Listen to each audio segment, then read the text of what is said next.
L'équipe du soir exceptionnelle, 19h45, vous l'apercevez, c'est l'ancien président de la République, François Hollande, qui sera président de l'équipe du soir aux côtés d'Olivier Ménard. Grande connaissance du sport et une répartie qui vous fera plaisir à partir de demain, 19h45. 20 secondes avant le départ, Marie. Moi j'aime beaucoup ce format qui change des autres formats et je trouve que c'est intéressant de voir comment se comportent les biathlètes sur un format différent.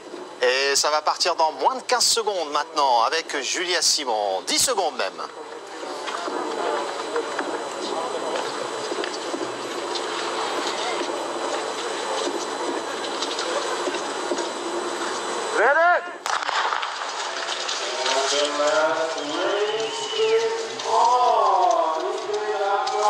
Pas de spectacle en tribune, c'est une rareté ici à Nové Mesto, mais du spectacle sur la piste à coup sûr pour ce format ultra spectaculaire que nous aussi on adore, on va pas vous mentir. Cette piste de 1,5 km sur laquelle les filles se sont élancées, ça y est, Julia Simon est en tête. Oui, Julia qui décide tout de suite de se mettre bien devant. On n'a pas revécu ce qu'on a vécu tout à l'heure avec pas de chute dans cette première ligne droite, tant mieux. De toute façon, il faut jouer devant hein. Sur ce format, c'est assez difficile de revenir une fois qu'on est distancé. Certains y arrivent, mais ça reste rare et tout de suite, en patronne, elle joue devant Julia. Julia Simon qui fait vraiment partie des spécialistes, hein, en tout cas sur la piste actuellement, de ce format, ce relais mixte simple. On voit Ingrid Tendrevold, c'est Thierry Lecoq pourtant qui a été aligné depuis le début de la saison sur le relais mixte simple avec Johannes Beu. Mais les deux que je viens de citer étaient sur le relais mixte tout à l'heure. C'est le cas de beaucoup de nations qui ont dû faire des choix différents. On trouve deux novices par exemple en équipe d'Italie. On trouve toutefois Sébastien Samuelsson pour la Suède qui est aligné avec Lynn Persson qui est juste à gauche de votre écran avec sa combinaison jaune et son dossard numéro 3. Et oui, certains ont des meilleurs duos que sur leur relais mix. C'est le cas par exemple de l'Autriche, de la Suède que vous venez de citer. D'autres ont complètement des équipes de remplaçants. C'est le cas de l'Italie par exemple. Mais l'équipe norvégienne, si on s'attarde sur ce cas-là, pour moi c'est loin d'être une équipe de remplaçants. Déjà sur la ligne c'est plus très solide. Et puis Tendrevold, elle est quand même un peu moins bien là depuis une semaine et demie. Mais globalement, elle a quand même changé de dimension cette saison. Elle est 11e du classement général. Elle fait des médailles sur les mondiaux. Donc ça reste quelqu'un qui est très très capable de faire de belles courses. Et il va falloir voir si elle arrive à jouer face à Julia qui met en général un peu plus de rythme, notamment dès ce premier tour. Jouer, vous venez d'employer ce mot Alexis, il y a aussi un match psychologique dans ce format qu'on sait très électrique. Oui, il faut vraiment être capable d'avoir envie de se faire plaisir et de lâcher les chevaux. Si on est sur la retenue sur ce genre de format, c'est quand même pas évident. Donc il faut avoir envie d'en découdre, être intelligent dans sa gestion, hein, parce qu'on passe une première fois, derrière la course s'arrête, il faut repartir une deuxième fois au combat.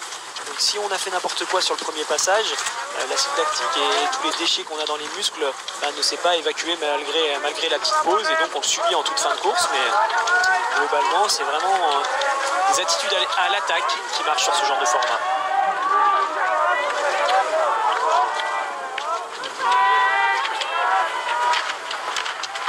On vous avait prévenu que ce serait électrique, que ce serait rapide. Les biathlètes sont déjà en train de revenir en direction du stade et donc en direction du pas de tir.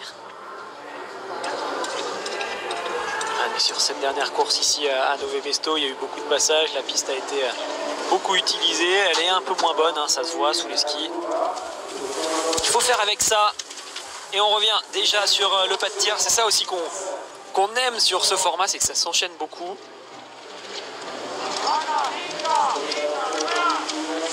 Qu'est-ce qui va se passer dans les secondes qui arrivent? Vous en avez l'habitude, c'est un tir couché. Chaque biathlète dispose de 3 balles de pioche pour blanchir les 5 cibles. Et en cas d'erreur, il y a un anneau de pénalité qui a été réduit en raison du format réduit de la course. Il mesure 75 mètres au lieu de 150. Et on regardera bien ce qui se passe à la sortie du tir. On le sait, le stade est assez particulier. Il n'a jamais été utilisé. Il peut peut-être y avoir des petites choses à noter à ce moment-là. Les premiers tirs, un peu de vent quand même, hein, il va falloir être bien attentif. Et on va regarder qui c'est qui commence à tirer. Forcément, c'est celles qui se sont installées là-bas tout au fond. Et c'est Suzanne Dunkley, l'américaine, qui va ressortir tout de suite. On va la voir se relever avec le plein. Suzanne Dunkley qui est entrée deuxième sur le pas de tir alors qu'elle avait un dossard très élevé. C'est ça qui lui fait gagner du temps. Attention Julia qui va se faire peur déjà avec 2 pioches à utiliser quand il y a des 5 sur 5 un peu partout sur les grosses nations dangereuses. Donc là il faut tout de suite qu'elle se remette dans le rythme, ne plus commettre d'erreurs et essayer de recoller ensuite sur la piste. C'est bon, cette dernière cible est blanchie pour Julia Simon qui va pouvoir ressortir en accusant un petit peu de retard. Donc c'est l'américaine qui a été la plus rapide, suivie de la Suissesse. On note parmi les favorites la Suède et l'Autriche, donc dont on vous a parlé, qui sont ressortis à 5 secondes. On le sait, hein, de toute façon pour Julia, le danger c'était avant tout le tir couché. Ça va, elle a réussi à le passer. Bon, il y a quand même du retard, 18 secondes sur ce format, ça fait beaucoup de retard. Maintenant, il va falloir cravacher pour essayer de relancer tout ça. Et quand même, la grosse information de cette course, hein, la grande différence par rapport au championnat du monde. Les Français sont certes champions du monde, mais ils étaient champions du monde sur un format où c'était les filles qui terminaient.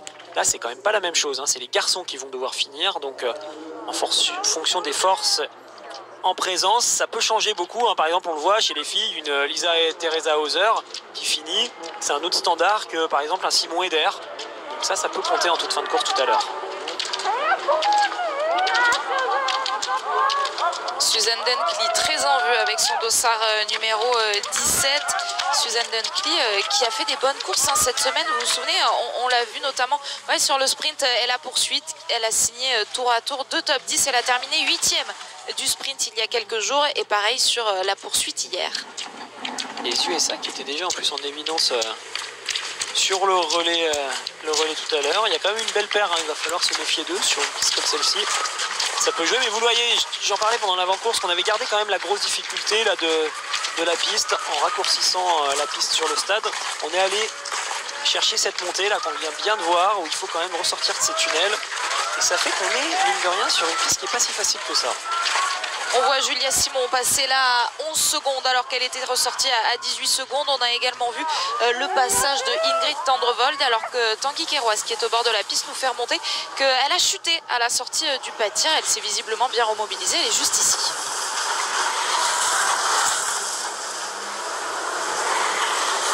Ouais, c'est en train de recoller à la glisse, toujours cette longue phase de glisse où on peut clairement revenir quand on est derrière avec ces phénomènes liés à l'aspiration, etc., dont on parle très souvent actuellement. Donc l'Autriche passe en tête devant les États-Unis, suivi de près par la Suède, la Suisse, la Norvège ensuite.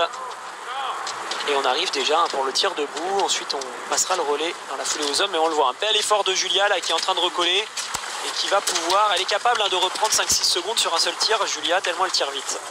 Passer le relais dans la foulée, vous venez de le dire, et c'est ça qui va être la particularité maintenant de ce tir debout. Toujours 3 balles de pioche, mais juste après, il va falloir passer le relais et ne pas faire un tour supplémentaire de 1,5 km. Il va falloir pour ces filles-là prendre son mal en patience, attendre en tout cas, puisque après le premier passage des garçons, elles se rélanceront pour un deuxième passage.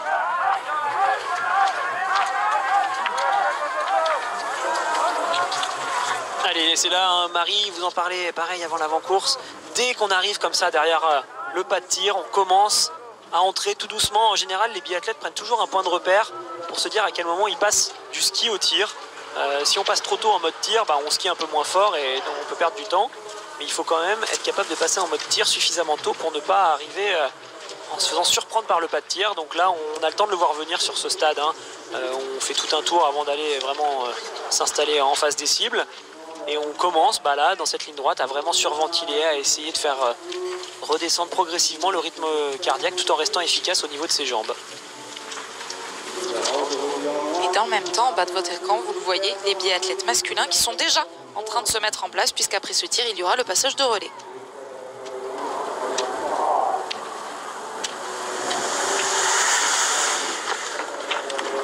Et Julia a quand même comblé une bonne partie de son retard. Par contre, celui-là, il risque de faire des dégâts. Il y a pas mal de vent. Ça va être un tir difficile.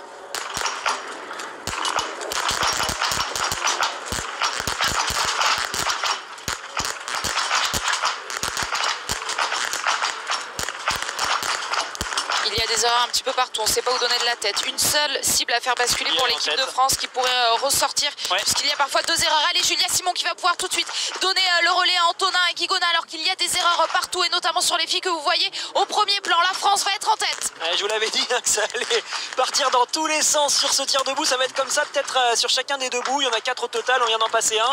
Julia s'est bien refaite après ce tir couché un peu dur pour elle. Là, c'était vraiment parfait. Attention à ce virage très serré. On repart. C'est donc parti pour Antonin. C'est également parti pour l'Italie, pour le Canada, l'Ukraine. On voit Sturla Laigrid qui prend le départ à 9 secondes. Donc d'Antonin et Guigona pour la Norvège. Suzanne Dunkley n'est pas allée sur la note pénalité. Ça a été chaud également pour Lisa Teresa Hauser, mais elle a réussi à faire basculer toutes ses cibles grâce à ses 3 balles de pioche. Également le cas pour l'Autriche de Simon Eder. On va essayer de faire un peu le bilan et voir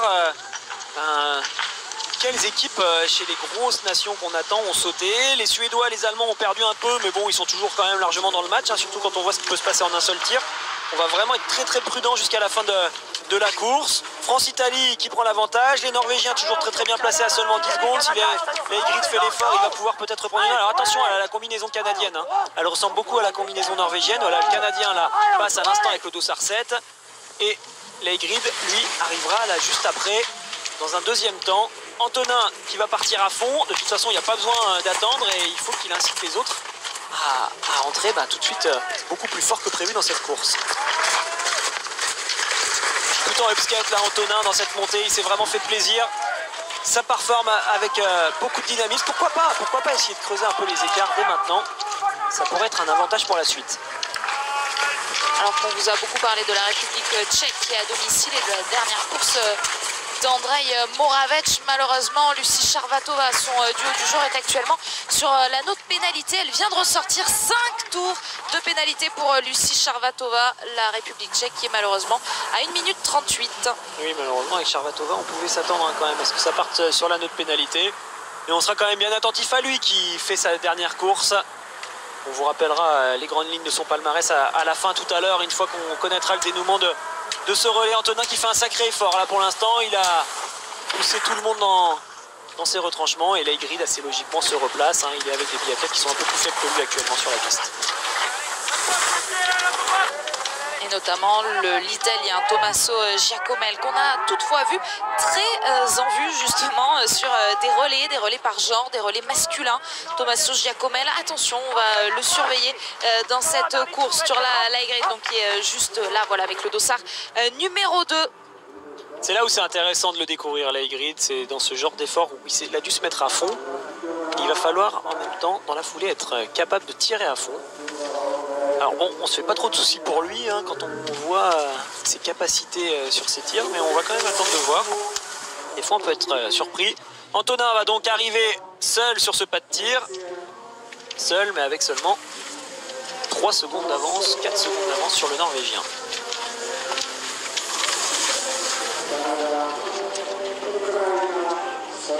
Là, ça rentre même pour Laigrid là, qui prolonge bien son effort. Il continue de pousser pour revenir carrément au contact du Français. Et vous le voyez, ils vont être quasiment en même temps sur leur tapis.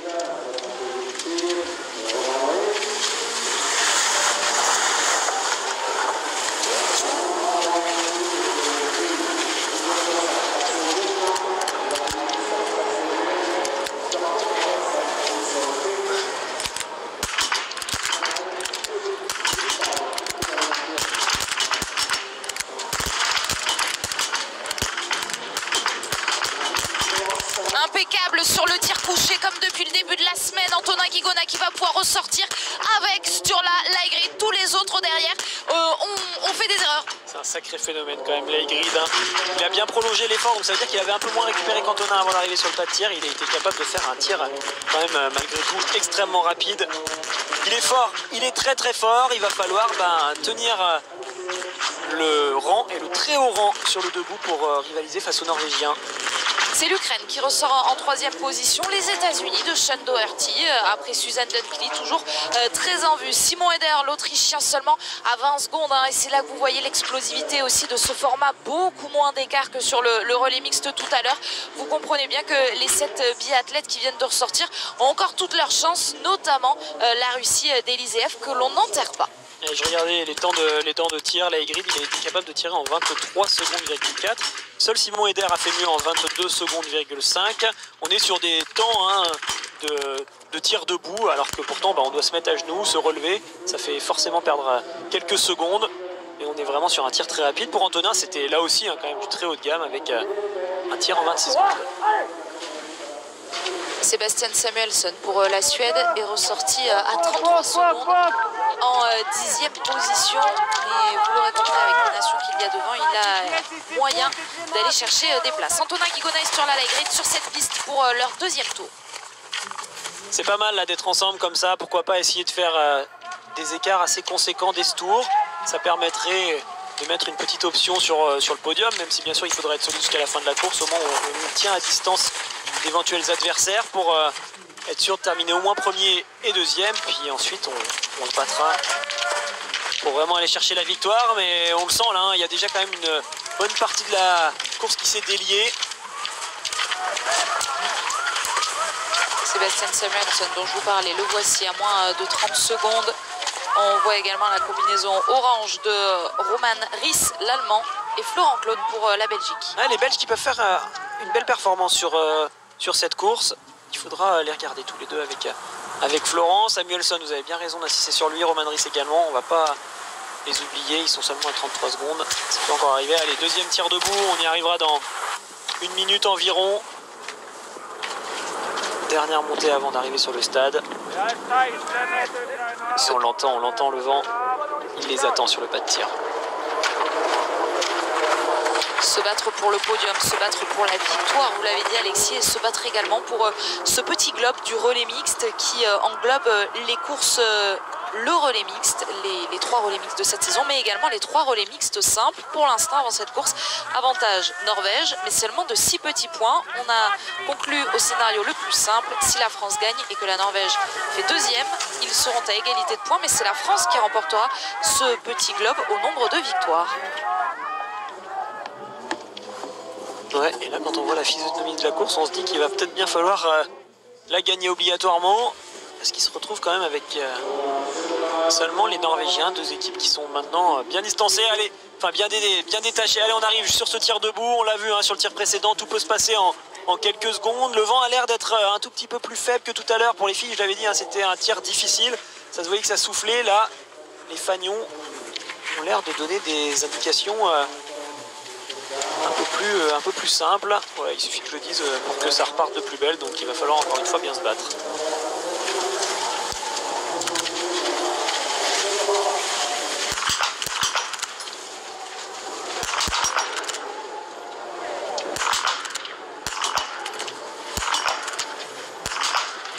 Attention Antonin, ça fait déjà 3 erreurs, ça fait beaucoup.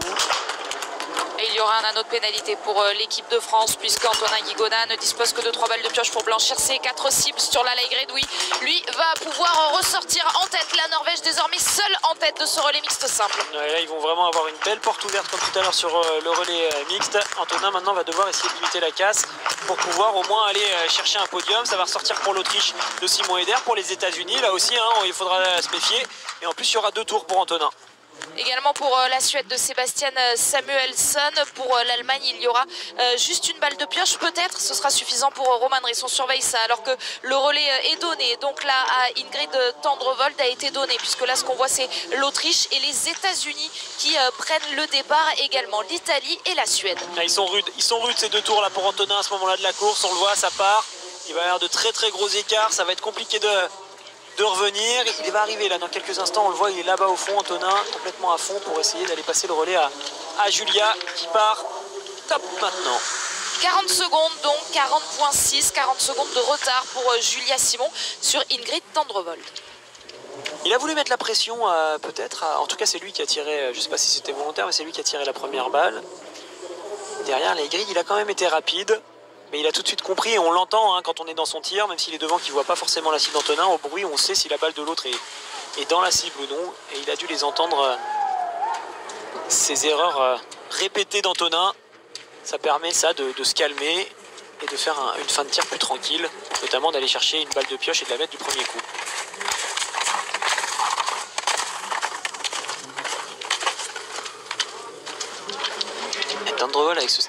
particulier toujours d'avoir la langue comme ça sortie de la bouche quand elle est dans les montées.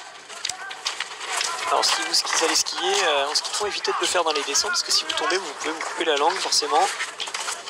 Mais elle a à peu près l'habitude, vous le voyez, hein, cette petite d'Autriche qui s'est quand même bien repositionnée. Et peut-être la surprise du jour avec les États-Unis. C'est la belle cote. Hein. Suède, on la sait très en forme, on l'a dit, surtout la semaine dernière. Elle nous avait impressionné. Elle est actuellement avec l'Italie. La voici, Julia Simon à l'image qui est en train d'essayer de grappiller quelques seconde après seconde. Julia Simon dans un gros groupe. Oui, elle skie bien, hein, elle skie bien Julia. Elle reprend du temps à chaque fois sur la piste. Par contre, après, on le sait, hein, c'est vraiment sur le pas de tir. Alors elle a été parfaite, elle a donné le relais en tête tout à l'heure après son premier passage. Et maintenant, il y a du retard à combler.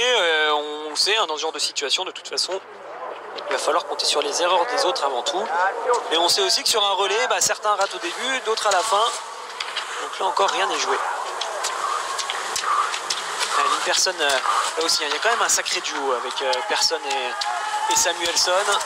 Sur le papier, moi je les mettrais bien deuxième, ceux-là. Et l'Italie qui continue à s'accrocher avec Michela Carrara et Tommaso Giacomel. Cette équipe d'Italie qui pour l'instant n'a fait que 3 erreurs, 3 balles de pioche. C'est le même score que pour la Norvège ou encore pour l'Autriche. Oui, c'est les scores qui jouent devant, mais c'est vrai qu'on voit qu'ils se battent bien. Alors, ça va rentrer là sur l'arrière avec un groupe de 4 biathlètes qui vont se retrouver ensemble. Seule la Norvège aura un peu d'avance, mais personne n'a vraiment fait l'effort là pour pouvoir rentrer sur Dunkley. Et l'Italienne, je trouve qu'il tient très bien. Hein. Elle n'a pas de souci pour rester dans les skis de personne.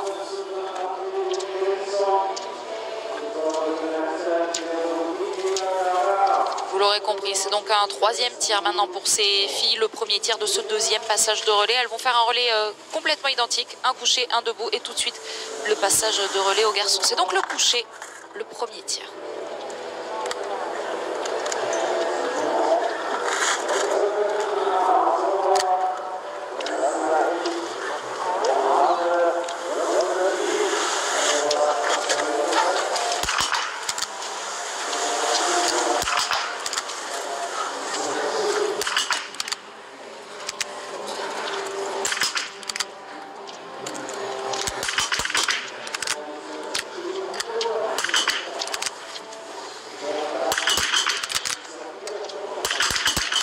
La Norvège va pouvoir continuer à croire au doublé après la victoire sur le relais mixte.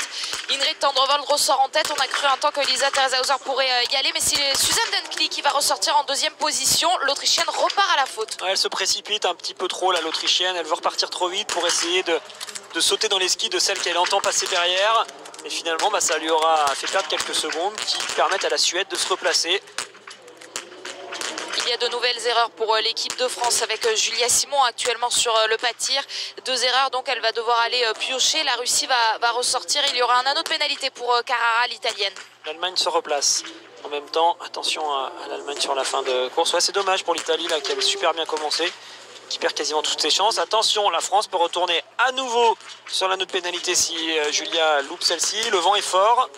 Ouais, c'est parfait. Elle a réussi à la mettre. Et les Belges continuent leur belle course. Ils vont sortir 7e. L'équipe de France va ressortir donc au-delà de 40 secondes, vous l'aurez compris, puisqu'on ne voit toujours pas Julia Simon ressortir. La Belgique 7e effectivement à 43 secondes. Julia Simon, ça y est, en 8e position, ressort avec 49 secondes de retard sur Ingrid Tendrevold à l'image. Alors on voit les erreurs de Tendrevold à gauche, c'est assez logique. Je pense qu'elle avait beaucoup cliqué. Le vent était légèrement moins fort au début de son tir, donc ça lui a redécalé les balles vers la gauche. Mais là, sur la fin du tir, quand il a commencé à revenir, ce vent, ça lui a remis un peu plus de marge sur ce côté gauche. Et donc, elle s'en tire bien. C'était un tir correct. Après, il faut toujours faire attention à ses mouvements d'air. Mais pour l'instant, la Norvège est donc toujours en tête, devant Suzanne Dunkley qui va sortir du tunnel dans quelques instants. Et juste derrière, le duo avec Lynn Persson et Lisa Tereshauser qui, pour l'instant, peut croire à ce podium. La France est toujours assez loin. Et avant de les voir arriver à l'intermédiaire, le temps pour moi de vous rappeler que juste après ce relais mixte simple, vous avez rendez-vous avec France Pierron et la station L'équipe avec les championnats du monde de ski slopestyle. Aujourd'hui, on attend notamment beaucoup de la française Tess Le 2 et puis ce soir PSG Nantes en mode la chaîne L'équipe avec Bertrand Latour et Benoît Cosset aux manettes de l'équipe du soir et de la grande soirée. Les voici à l'intermédiaire, donc avec 13 secondes de retard sur la tête, Lisa Teresa Hauser et Lynn Persson. L'Allemande avec la Russe.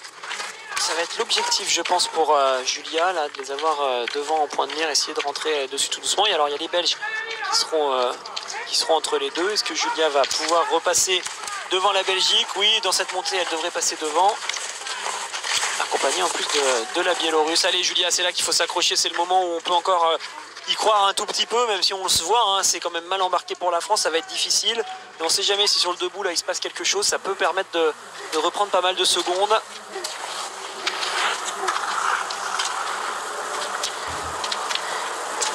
C'est intéressant de voir Julia avec la Biélorusse. Il s'agit de Anna Sola, celle qui avait décroché la médaille de bronze sur le sprint de Pokljuka, le sprint des championnats du monde. Anna Sola qui est alignée aujourd'hui avec Sergueï Bocharnikov pour la Biélorussie. Eux aussi sont allés tourner sur l'anneau de pénalité. Un tour.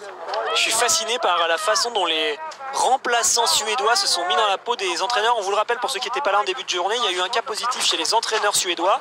Du coup, tout le staff de la Suède, enfin tous les entraîneurs, se sont retrouvés isolés et confinés dans l'hôtel. Donc ils ont dû se faire régler par les biathlètes du jour qui étaient remplaçants. Et c'est la même chose sur le bord de la piste. On le voit par exemple, il me semble que c'est Mona Brorsson ou peut-être une autre qui est là-bas sur le bord pour donner les conseils à Lynn Persson. Je trouve que c'est assez sympa comme ça de voir cette équipe qui, malgré cette difficulté de ne plus avoir d'entraîneur aujourd'hui, s'en sort très bien pour l'instant. Ils ont fait un podium tout à l'heure et là ils sont en phase de réussir à nouveau de monter sur la boîte. Et c'était une coach satisfaite tout à l'heure, Mona Brorsson. Si vous voulez voir ces images sympas, vous pouvez aller sur les réseaux sociaux de l'IBU, de la Fédération Internationale. Mona Brorsson qui s'est dit plutôt contente de son équipe. Elle qui joue les coachs de luxe. Donc le retour sur le pas de tir alors que Sturla Lægreid est prêt à prendre le relais d'Ingrid Tendrevold. Le tir debout pour les biathlètes. Seule face à toutes les autres, Tendrevold, elle qui est gauchère, elle se retourne. Et donc elle est dans une position où toutes les autres s'installent en face d'elle. C'est toujours particulier, mais elle y est habituée depuis longtemps désormais.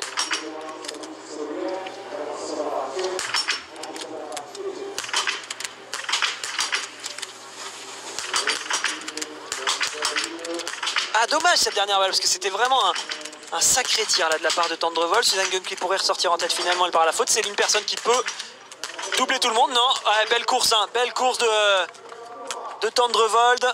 C'est donc la Norvège qui va être en tête. Sturla Lægreid va prendre le relais dans quelques instants. Et finalement, elles n'ont pas réussi à se départager derrière. Alors, certaines ont perdu du temps sur le pas de tir, mais seulement une erreur pour toutes les filles que l'on va voir. Et notamment donc cette équipe de Suède, les États-Unis et l'Autriche. Et ça ne fait pas les affaires de l'équipe de France, bien sûr. Tout le monde a plutôt bien tiré. Une seule pioche globalement sur ce tir. Donc ça ne permet pas de reprendre grand-chose.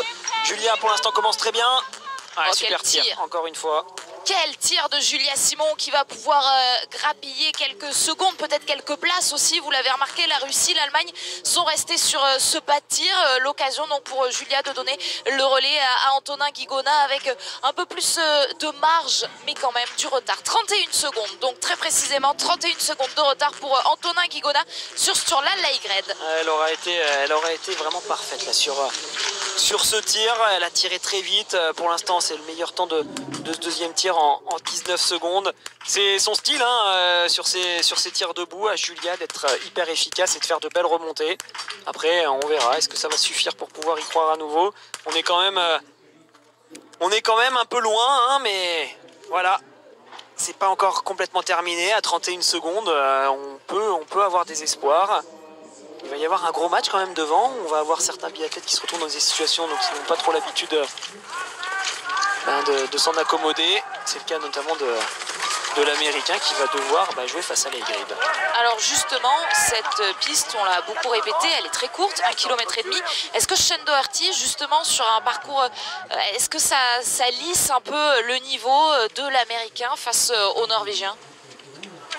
Oui, c'est sûr que sur une piste rapide comme ça, on peut avoir des biathlètes qui tiennent plus longtemps que sur d'autres pistes, surtout sur des distances qui sont plus courtes. En général, les grosses différences, elles se font dans le dernier kilomètre entre celui qui est parti trop vite et celui qui a bien géré son effort. C'est là vraiment qu'on peut avoir de gros écarts. Là, forcément, on n'a pas vraiment ce phénomène du dernier kilomètre vu qu'on est sur une distance qui est un peu plus courte. Après, il faut faire attention quand même, les biathlètes vont devoir refaire un tour une fois qu'ils ont terminé leur tir debout, contrairement à ce qu'on vient de faire depuis le début de la course. Et là, ça peut faire des différences si plusieurs ressortent ensemble. Pour l'instant, Sean Doherty, il est toujours dans les skis de Sturla Laigred, alors que derrière, Simon Eder et Sebastian Samuelsson pour l'Autriche et la Suède sont bien en place et bien décidés à pousser l'Américain hors de ce podium. Pour s'y trouver, ce serait totalement logique, alors qu'on vous l'a dit, voir Sean Doherty et Susan Dunkley sur ce podium, ce serait clairement une surprise, même si c'est déjà arrivé aux Américains de monter sur le podium d'un relais mixte simple. Susan Dunkley était déjà là d'ailleurs, c'était en 2017 à Kontiolahti. Elle était accompagnée à cette époque-là de Loïc Bailey. Allez, ça revient donc déjà pour ce tir des hommes. Belle course également de Simon Eder, attention à lui, spécialiste clairement de ce genre d'exercice. Samuelsson donc pour la Suède qui est parfaitement en embuscade. Sûr que là on a quand même 3 équipes qu'on attendait et puis une équipe surprise, on l'a dit plusieurs fois, c'est les Américains. Antonin, et là-bas au fond vous voyez, c'est pas si loin que ça, c'est pas si loin que ça. Est-ce que certains vont lui permettre d'apercevoir un espoir avec une ou deux balles ratées en trop? On compte pas trop sur la grid, on s'attend de sa part à plutôt un tir efficace, rapide.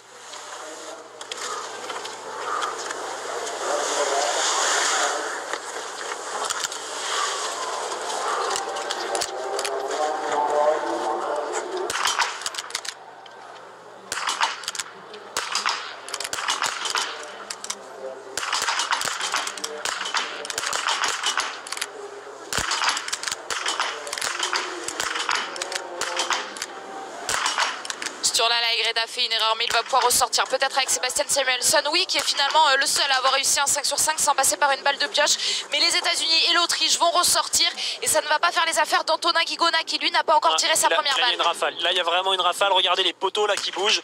Il va falloir être bien vigilant à ça. Pour l'instant, Antonin se débrouille très bien. Ah, dommage. Dommage sa dernière balle. Ouais, il fallait attendre une seconde de plus. Mais vous le voyez, on voit que le vent d'un coup s'est arrêté. Et je pense que ça a provoqué la même erreur chez l'Allemand qui lui aussi s'en sortait bien alors que c'était difficile. Là, ça part à la double faute. C'est le Russe qui en profite. Et désormais, on se dit que ça va commencer à être mission impossible pour le podium une bonne fois pour toutes. Et en plus, Antonin Guigona est en train de souffrir. Lui qui pensait avoir blanchi cette dernière cible, il était déjà parti. Il avait décroché son brassard. Cette fois, elle est bien tombée, mais il a perdu du temps. Vous l'aurez compris, Antonin Guigona. Je n'ai pas compris ce qu'a fait l'Allemand. Il avait fini son tir, il avait récupéré quelque chose sur le pas de tir. Allez, ils repartent tous les deux, mais bon, il leur restera que les miettes tout à l'heure quand ils arriveront sur le pas de tir, car ils vont ressortir avec quand même pas mal de retard. Alors, est-ce que les miettes seront conséquentes et importantes pour pouvoir vraiment se faire plaisir ou pas? On verra ça. Sacré tir quand même de Laigrid. Laigrid, il a tiré quand même très vite. Il a tiré en 31 secondes avec une balle de pioche. Donc ça, c'est quand même une perf. Il a tiré aussi vite en devant utiliser une pioche. Et là, on va avoir un super match entre la Norvège et la Suède. Sebastian Samuelsson, il était ressorti à 4 secondes de Sturla Laigrid. Et derrière lui, Sean Doherty et Simon Eder, ils étaient ressortis à 5 et 6 secondes. Vous l'aurez compris, la Norvège et la Suède ont décidé de ne pas attendre les deux autres. Et ils sont donc désormais ensemble, même si c'est le Norvégien qui a toujours un petit peu d'avance. Sebastian Samuelsson fait l'effort pour revenir. Ouais, il fait l'effort et on va avoir un beau match sur ce dernier tir avec deux biathlètes qui sont quand même tous les deux très performants au niveau individuel. Samuelsson, il est 7e du classement général de la Coupe du Monde actuellement. Laigrid, lui, est 2e. Donc voilà, c'est deux tops mondiales qui vont être ensemble pour aller chercher le dénouement de cette course. Mais attention, derrière, on a le Lucky Luke autrichien qui est là. Et puis l'outsider américain, Sean Doherty, qui pourrait, pourquoi pas, créer l'exploit. Un dernier tir pour se départager. Et ensuite, contrairement à tout ce qu'on a vu tout à l'heure, il y aura un dernier tour à parcourir une dernière fois, ce tour de 1,5 km pour boucler la boucle, pour terminer ce relais mixte simple. Oui, c'est sûr qu'à tir égal, Legrid, il n'a pas encore gagné la course. Hein. Samuelsson, c'est un sacré adversaire sur un dernier tour. Le Biélorusse passe actuellement. On va essayer de voir où en est l'équipe de France. Ils sont ressortis tout à l'heure à 58 secondes. Et j'attends qu'ils passent au dernier intermédiaire. Les Biélorusses viennent de passer à 42 secondes par exemple. Ils devraient passer d'ici une dizaine de secondes pour Antonin et l'Allemagne qui sera juste derrière. 56 secondes de retard très exactement pour Antonin. À 11,6 km. Vous l'aurez compris, la France ne remontera pas sur le podium sans erreur de ceux qui sont devant, mais il y a du très beau monde, il y a du très très lourd, il y a tout simplement les meilleurs tireurs de la Coupe du Monde, à savoir Sturla Leigred, qui est le dauphin de Simon Eder à 93 et 94% de réussite. L'Autrichien est juste derrière, c'est le match Suède-Norvège.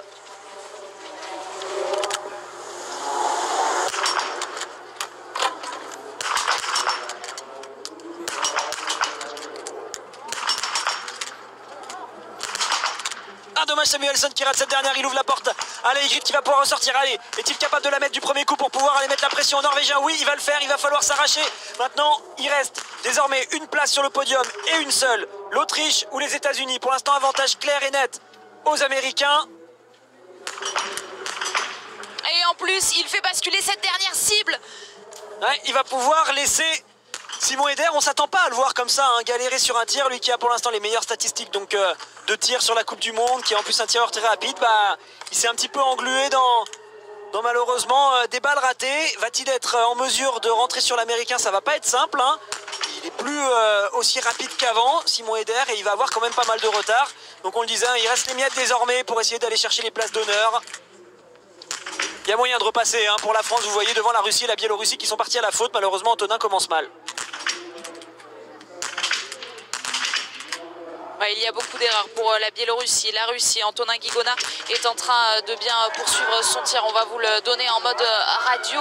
Il y a 2 erreurs pour Antonin Guigona, alors que lui, il fait l'effort sur la Leigrid pour ne pas être rattrapé par Sebastian Samuelsson. Le Russe est ressorti, le Biélorusse également. Ça, c'est pour la place de l'équipe de France. Ça y est, Antonin vient de réussir. Et Samuelsson, il risque d'être un tout petit peu juste. Hein, cette balle qu'il a laissé échapper. Allez, va-t-il être capable? Il faut qu'il fasse une énorme montée pour revenir assez proche du Norvégien, essayer de se mettre à l'aspiration dans la descente qui va suivre. S'il n'arrive pas à revenir là, ça risque d'être compliqué. Allez, ça y est, c'est parti. Ah, il est un peu juste, il me semble, Samuelsson. Là, il n'a pas mis le dynamisme nécessaire pour vraiment y croire. Et donc, Leigred va garder cette petite marge d'avance.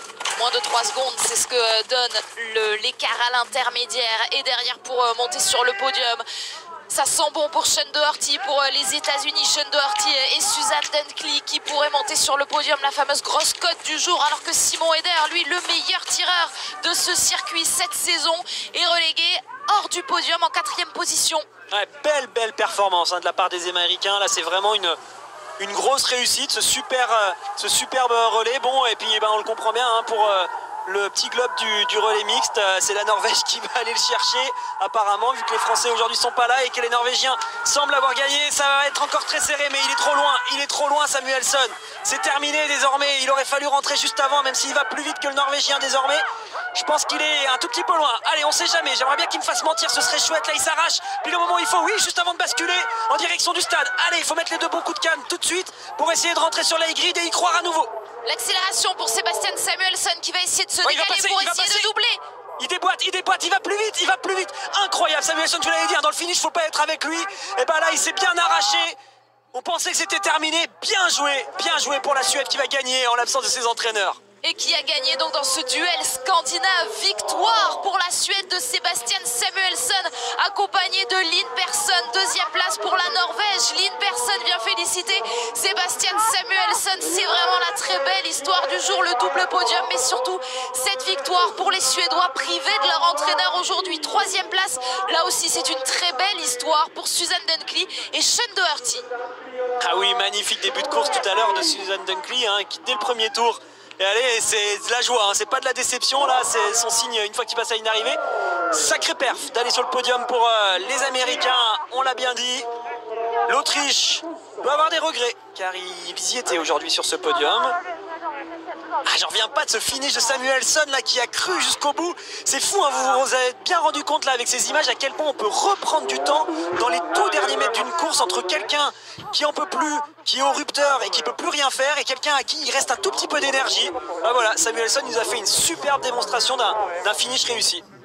Et d'un rien, donc il s'impose devant la Norvège, 1,5 secondes d'avance sur cette équipe de Norvège de Sturla Laegrid. On voit Antonin Guigona qui a réussi à passer devant la Biélorussie, mais pas devant la Russie à l'instant, qui termine 5e. L'équipe de France, championne du monde en titre, termine à la 6e place.